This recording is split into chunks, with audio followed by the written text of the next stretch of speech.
and then, take it on forward. So thank you. These are my teachers, really.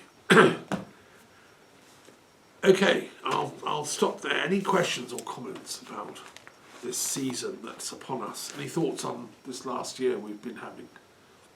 Have you enjoyed it? I enjoy very much the Philosophy Club. That's the first year practicing every Sunday night with you. It's really a great present. Nowadays, I feel that 25 will maybe the year of China, and I don't know if it's okay to speak with the camera, but I start to read the testimony you made of your father, which is readable on the net. Sure. You just look at George Staffen. Yes, sure. It's very interesting about how America was ahead of managing people. And there is a lot of quotes that are very interesting. And that's maybe what we lost in mind these days. Yeah. Because they said, the one who interested me very much was to say the vitality of the nation is not from the top, it's from the bottom. And really nowadays we feel that we have no strength because it's so complex and it's hard to resist the tendency of technology and so many stuff. But looking to Chinese expansion, I feel that every Chinese guy and girl is proud and want to make things goes better. And I pray for this state of mind, recovering this state of mind in the Western countries, because I think they had this state of mind after World War II. Yeah. But now they, Sort of lost it. for example, in France, we have a long complaints, but of course this complaint it's okay to complain, but you cannot. You can't live in. You have to go further. Yeah. Well, thank you for those nice words about my father. Yes, he was a great man, totally undiscovered by history, but he invented this idea of management by objectives, and in the 50s in Canada and America, and he was a people-centered person. He worked in the railway industry as the personnel manager for Canadian National Railways, and when I was a little boy, we were kind of in awe of him because he was always going to exotic places across the continent and helping with the morale of the workforce. That was his job, to make sure everyone was paid on time, the right amount. If there were disputes, that he would go and help sort them out. He believed if each industry had common objectives throughout all the staff of the company, they all knew what they were working towards, which wasn't just maximizing profit, it was increasing the quality of the service, and it was delivering the trains on time, and so on and so on. Then everyone would take pleasure and pride in the work they're doing. I don't know if these ideas reach Japan and China or when, I'm not sure. I'm sure something like it has, because they became standard in Harvard Business School and the business schools in Paris and so on. They all teach management by objectives as like the first lesson. So, and then it developed into other things. But he, he died in the early 70s, sadly, before his work was acknowledged. But his bigger vision, I have his book, Management Development in a Changing World, he published in the early 60s. And I have a copy of it, and it's a visionary tract, because he's saying, really, what I'm writing about is to prevent the destruction of humanity in a nuclear arms race and war, well, if we're going to do that, we have to get industry on our side. And if we're going to do that, we have to like clean up industry and the big corporations, because most people on the planet are working in some way with industry. And we need to inject an ethical sense of purpose to these industrial conglomerates. So I'm sure George would have something to say about the great captains of industry now, what they're doing or not doing. And I think you're right that there's a kind of elitism that has dampened down the democratic ideals. Dad was a believer in what they call industrial democracy. So on the shop floor, the workers should have a say in the company. And he was very happy when Germany enacted this stuff. In the German economic miracle after the war, by law, the trade unions got a say in the designing even, or the marketing of Volkswagen or whatever the product was. And this was part of the explanation for the success of Germany's economy, which is still the strongest in Europe. And so I think his ideas are still relevant. I'm disturbed when I see Trump and Steve Bannon, his sort of minder, and Elon Musk. They're all planning for a fight with China. They're amping up the anti-Chinese rhetoric, and they want, I don't know what they expect. Do they want, it's just mind-boggling. They've got to start making peace across all the continents. We have to rise above this childish sort of gangster land idea. But so there's a lot of work to be done in the coming year. People, my American friends, have to keep close tabs on Trump and his coterie, because they don't really understand ethics. This was Dad's point about industry. You have to inject ethics into, and he worked as a consultant at very top level with management. So I think there's hope, and people like my friend Sachin Raj are doing that now.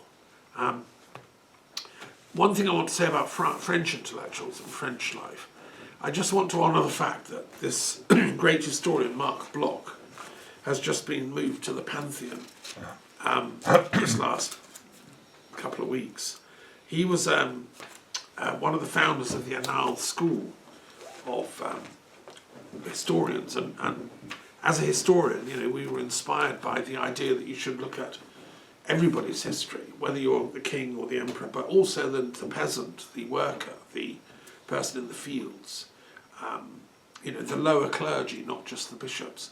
And I was very moved when I listened to a brilliant documentary recently in French by a local historian in a place called Le Forêt, which is sort of near Lyon, between here and Lyon. It's one of those beautiful parts of France that is kind of in the middle of everywhere and nowhere. But it has a lot of medieval deeds, title deeds, going right back. And it's got more wills in Le Forêt than in the whole of Paris that have survived. And a medieval historian, a woman who was taught by the Annales School, made a documentary about her work as a local historian. And she's uncovered, from studying these last will and testaments, the lifestyle of these people. They were mostly working in agriculture, but they had castles, they had churches, they were commissioning works to be done, they loved art and so on. So, and anyway, researching all this, I discovered that it was down to Macron that Marc Bloch has been put in the Pantheon, because I discovered that Macron studied philosophy as his degree subject at university, and that's interesting. And he also worked with some famous French intellectuals who inspired him, and really he is a philosopher. He then went on and did public management, and but his heart is in philosophy, and that's why he got Marc Bloch into the Pantheon. So I think that there's more to Macron's intellectual history that needs to come out here. and if you research it, it's, you know, I think that's interesting. I think he would quite enjoy the Philosophy Club. Maybe he secretly watches us. You never know. Hey. So, yes. Okay. Well, let's move on and look at the periodic table for this week. If you pass me one, yeah, that's great. Thank you so much.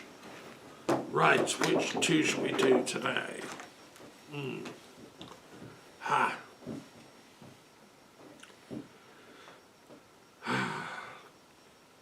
Oh, I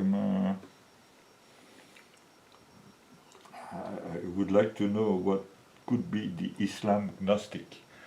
Okay. One- Number 87. Oh, yes. Yeah. Well, that's interesting because I was looking at number 49, which is the Christian Gnostics, because I was talking about them a bit in my commentary on St. Matthew. So I think, why don't we do those two together? Because that's interesting, and it's a story that, you know, deserves to be known, better known. Well, let's start with the Christian Gnostics, because they're the historically earlier ones. That's number 49 in the table. And I mean, I knew nothing about Gnosticism as a child. We were never taught about this at school, never taught about it, even when I did my degrees. My philosophy degree, at Bristol, nothing, no mention, no peep. So it was really through study that I came across the Gnostic tradition, and the word means knowledge, gnosis in Greek. It's a common word for knowledge, and there are different levels of knowledge. And as a philosopher, obviously I'm interested in knowledge, and when I discovered that so were early Christians, and there was a tradition called the Gnostic tradition, which was associated largely with Egypt. The texts of it have been found in Egypt, but it was always like hushed up. And if you talk to a vicar, a Christian priest, about Gnosticism, normally it has a bad press. They're regarded as elitist, and they're not making knowledge available for the common people. And it was like a cult thing, And there is that danger. We know the names of some of these early Gnostics: Marcion, Basilides, Valentinus, and Simon Magus, who is associated with the Gnostic traditions to some extent, who was from Samaritan. It seems that if you go back to the time of Jesus himself, what he was teaching, I think he was teaching a form of advanced gnosis. And I've often said to students that he was a rabbi, and which means a teacher. Now, a teacher teaches some content. It wasn't just all purely about faith in him. It was no. You've got to activate your own inner knowing. Was his message, and then you can do the kinds of things I'm doing. So I think Christ had reached a certain place of knowingness, which brought him into feeling immense compassion and love and agape for everybody. And from that, he was able to then transmit a healing energy. I think possibly in Egypt, where the Essenes were called Therapeutae, they were healers, written about by Philo and Josephus. And he was obviously trained somehow as a healer to transmit that healing energy, like a spiritual healer. And if you're like me and you're watching The Chosen, this wonderful reconstruction of the Gospels being enacted, I just watched the episode where he heals the boy blind from birth by spitting on some mud, wiping his eyes, and then washing it, and he can see for the first time in his life. It's beautifully reconstructed, The Chosen. do watch it. And of course, then he gets in trouble with the Pharisees who come out. They're on the verge of arresting him. He does this on the Sabbath, and it really annoys them. And they're saying, that's broken all the laws. You know, you're a heretic, you're a blasphemer. So it's a brilliant episode because it's the clash between the Gnostic healer, who acts from love and compassion. Well, I don't care whether it's a Saturday or Sunday or the Sabbath. This guy needs to be healed. Or the kind of fastidious, no, you do everything by the letter, by the rules of Moses, and you know that have been laid down, and what we say in the Sanhedrin. Jesus was a rebel who was coming from a heart-centered place of do it now because it's necessary, and also I think from a knowledge place, a knowledge base, and that's what I tried to reconstruct in my commentaries on the Gospels. Where he got his knowledge from. And I think, I'm not the first person or the only person to say this, I think a lot of it came from the community in Egypt, which was the intellectual superpower of the area. That was where the Library of Alexandria was, it was where the greatest thinkers were. And there was a large Jewish community in Alexandria. We know of Philo, who was the greatest Jewish thinker of the day. Who was learned in all the Greek philosophy, Plato, etc., but also the entire biblical canon. We know that the books of Enoch, the first two, were in use in Alexandria, and we know that these Psalms of Solomon and other scriptures were there. So he was a Gnostic teacher himself, and of course, you see, the system doesn't like knowledge. Look what it did to Castellio in 16th century Europe. You know, a man advocating intellectual enlightenment gets silenced by the Calvins of this world. So anyway, it bubbled away and it never was completely crushed. And some of the greatest thinkers in Christianity said, no, we have to have the gnosis within Christianity. One of the greatest was, of course, St. Clement of Alexandria, one of the great early church fathers who married true gnosis and true faith. It's not a competition between them. You need knowledge, but you also need faith to balance it.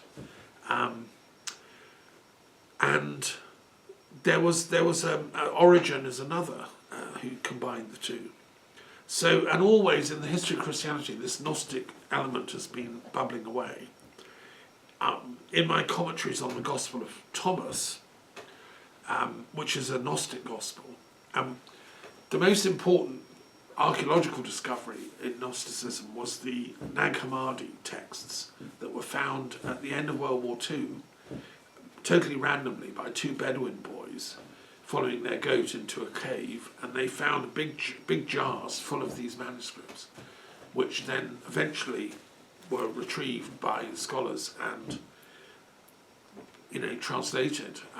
I have the complete works here, and the Gospel of Thomas was one of them, and also even before that, a Gospel of Mary Magdalene was found in a town on the Nile Valley, which was discovered at the end of the 19th century, but nobody really knew what it was, and it stayed in a library in Germany, in Berlin, till someone finally discovered its significance. And it came from a place associated with the later sage Zosimus, who was also a Gnostic, learned in ancient Egyptian philosophy, knew about the books of Enoch, knew about the Kabbalah, knew about Christianity, and he called what he did alchemy, and he invented alchemy. He is the founder of alchemy, and Carl Jung writes about Zosimus, and he comes from the same place where this Gospel of Mary Magdalene was found, which I don't think is coincidental. I think these things are connected.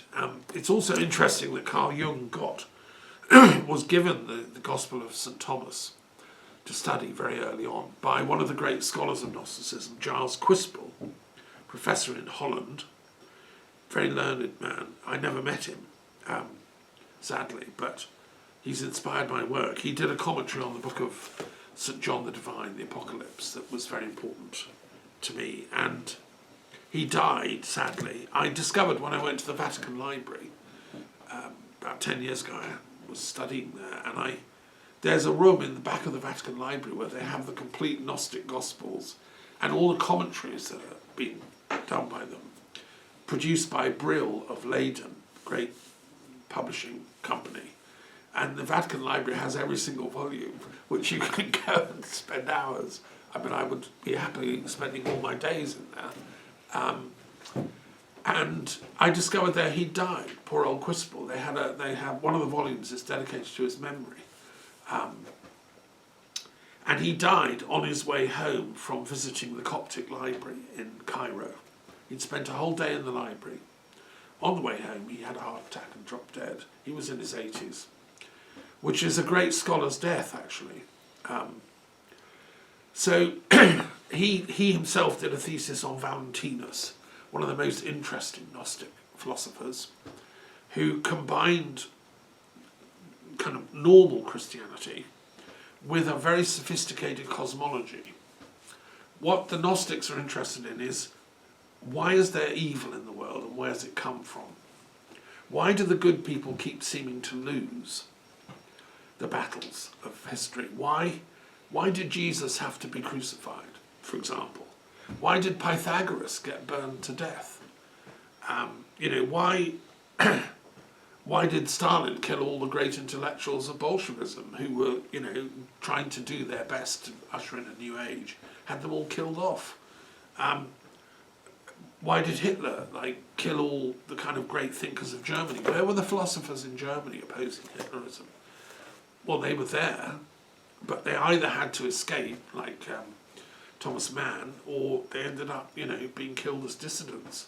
So the question the Gnostics are struggling is, why is wisdom so weak compared to evil and ignorance? Ignorance is really powerful, what we're up against. We're seeing it in world politics. I mean, what Putin has done is sheer ignorance. What Trump and co stand for is sheer ignorance. It doesn't take a genius to work out that you shouldn't go invading other countries. And yet here's Trump saying, I'm going to capture Greenland and attack Mexico, I mean, this is what it... So the Gnostics are trying to understand, why is there so much ignorance and evil in the world? And how can the good win? How can we bring together the brotherhood of light, the sisterhood of light, to overcome this? What can we do individually to increase our own intellectual quotient? But what can we do collectively as well? And they've been working on this ever since. I mean, it's an ongoing struggle. And some choose to work within the official church structures. There have been many, many great sages inside the churches, whether Anglican or Protestant or Catholic. We learned about the great Hermetic commentaries on the Tarot written by Valentin Tomberg, who was a Gnostic Christian but ended up in the Catholic fold. Because he realised that within Catholicism there's room for true gnosis in the real tradition. Thomas Aquinas was a kind of Gnostic. He believed that you could use your intellect to find truth. That's the Gnostic position. Other examples are, more recently, Rudolf Steiner wrote a lot about Gnosticism in the church and was a kind of modern-day Gnostic. G.R.S. Mead, who was the secretary of Blavatsky, wrote some great treatises on the Gnostics and got all their texts together into one place. He was a very learned scholar and friend of Blavatsky. Blavatsky herself was a Gnostic. Her works, Isis Unveiled and The Secret Doctrine, they're all about this lost secret doctrine, which we can call gnosis. She said it's not only in Christianity, it wasn't only in the teachings of Christ, it's there in the Kabbalah, it's there in Hindu sages, it's there in the Vedas, it's there in the Buddhist teachings. She was a universal Gnostic. Carl Jung is another who was deeply inspired by Gnosticism. And I'm watching again the marvellous film A Dangerous Method about Jung's intellectual life and emotional life. It's a really great film if you've not seen it. And then Manly Palmer Hall was another great writer, Gnostic, who wrote The Secret Teachings of All Ages. It's a great compendium, and he set up the Philosophical Research Society in Los Angeles. He's Canadian, but he ended up in California, and that's still going. You know, the writer in residence, Mandy Kahn, is a friend of mine, and they have lectures, they have meetings, they have a huge library in Los Angeles. So if you're ever in Los Angeles, go and visit. Samuel Aoun-Weor from the Brazil part of Latin America was another great modern day Gnostic. So it's an interesting tradition, and you know, the texts are worth studying, things like the Pistis Sophia. And then the other question is, to what extent did Mary Magdalene and Jesus discuss these things? Why was her gospel so Gnostic? I think the evidence is pretty clear, and we've had 4 meetings or more of the Mary Magdalene Studies Association so far, that Jesus and Mary Magdalene were kind of wisdom consorts of a Gnostic dispensation. And that's why, I suppose, the established religions of the day and the political powers, the Roman Imperium, didn't like it. Because they don't want people to become too enlightened. Because they might, you know, question the social structures and the political and military structures of the day. They might end up peace activists. Shocking. And it's really tragic in The Chosen, that sequence. The Roman governor of Capharnaum, Quintus, takes his sword out and kills a young Jewish woman who's following Jesus, about to marry Thomas. It's a beautiful, touching love story. And he just kills her. And then is appalled by what he's done. He looks at his sword covered in blood. I think it's possible that Thomas was engaged, and that might have happened. I don't know. I'm not involved with writing the script. I don't know where they got that from. But things like that would have happened. And it's just tragic. So Jesus was getting attacked from the official establishment in Jerusalem, the Sanhedrin, sending out Pharisees to attack him and accuse him of heresy. He's also getting attacked by the Roman military guard, who regarded him as a rabble-rouser and causing disturbances on the streets by giving public lectures and sermons and rallying the crowd. So what's a Gnostic to do? Well, you know, that's, as I say, that's the perpetual question. So I'll leave it there. Any questions about the Christian Gnostics? Any other questions? Is it something you've studied at all in your journey? No, but of course, when I was young, more than now, I was very curious about esotericism and to find some explanation about what is really going on.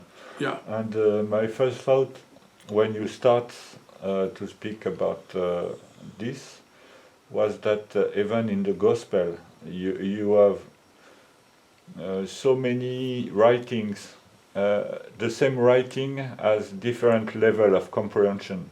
Correct. So that's why I'm not looking after new writings. I feel like just wait, read and read again, and that's the case. Sometimes there is a light. Yeah, a new level of depth. Yes, yes, comes. yes. Yeah. Even very simple quotations. Sometimes you do not, and many of them still, I don't have a clue really about the meaning. Well, and what is funny is that even Jesus himself say all the time, if you are here, if you have ears, you will understand. Yeah. But that's sure. No, that's a really important point. And Matthew's Gospel, which is the one I'm revisiting at the moment, is obviously friendly to this idea of an esoteric current. For instance, it's him that has the 3 Magi coming to celebrate baby Jesus' birth, the 3 wise men of the East, you know. And I mean, the argument, and there's a book by someone, Gilbert, on the Magi, and we're coming up to the Epiphany, 6th of January, when they appear in the calendar. That is a sign, I think, and Matthew put it there, to show that Jesus is working with the universal brotherhood of light workers, we can say. That he's honoured abroad by universal currents. I mean, Jesus was a universal wisdom teacher who spilled beyond the bounds of conventional Judaism as it was in his day, because it was very restrictive and full of thou shalt nots. And he peeked up and seen the stars, and knew truth is bigger than that, as do all true pioneers. But in the Gospels there are many points, and of course I've commented on this in detail. I can't wait to have the published texts here, right? When it says, and Jesus gave many teachings to his disciples in secret, to a small group, and then he gave parables and other teachings to the many who followed him. So there's a differentiation acknowledged in the Gospels of Christ's teachings. He gave esoteric teaching, if you want, to his advanced students, and then he gave general stories, to the kids and the general public, which all teachers do. I mean, I make it, as a teacher for hundreds and hundreds and hundreds of kids aged between 11 and 18 for many years. You can't say all the mysteries and secrets because it would blow their mind. You share little bits. Yeah, but don't you remember sometime, even with a child, you give a teaching to him, Yeah. and you think, wow, that's they're a very nice advanced. one. Yeah, You can keep it all your life. Sure. No, I mean, it's not about age. It's about character, because you have to judge the character of the person, whether they can cope.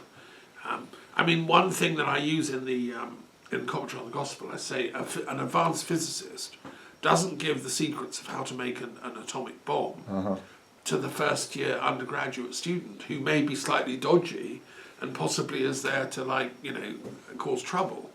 You gauge, you weigh, you see, and eventually they might be gifted with that knowledge, because knowledge brings responsibility. And it's the same with gnosis, brings responsibility. Do we have time for another question? Sure, yeah. We're going to move on to the Islamic gnosis in a minute, but last question on the Christians, yeah. Yeah, it's about knowledge in general. Okay, yeah. What I appreciate also with sometime Hinduism is the notion of guru. That means only by the presence of somebody who is enlightened, more than specific knowledge, it can open your mind and your heart. Just the to vibration. That. Yes. Yeah. Sure. Yes, I mean, all traditions have something like that. I mean, the Druids and the Christians, the Shintoists, they all have a reverence for special teachers. The etymology of guru is interesting. It means a heavy one. It's related to the word gravity. Someone with gravitas is heavy. The knowledge they bear is heavy. And so that to me is the real meaning of a guru. It's not the personality or the individual, it's the knowledge that they carry, like the load or the energy that they've accumulated from their studies and years of work and all that. That's what's great, and it's the origin of the word great as well, great, guru, and gravity. But that is our human essence. That guru or that teacher has simply come to find themselves, know thyself, which is the Delphic thing. And that's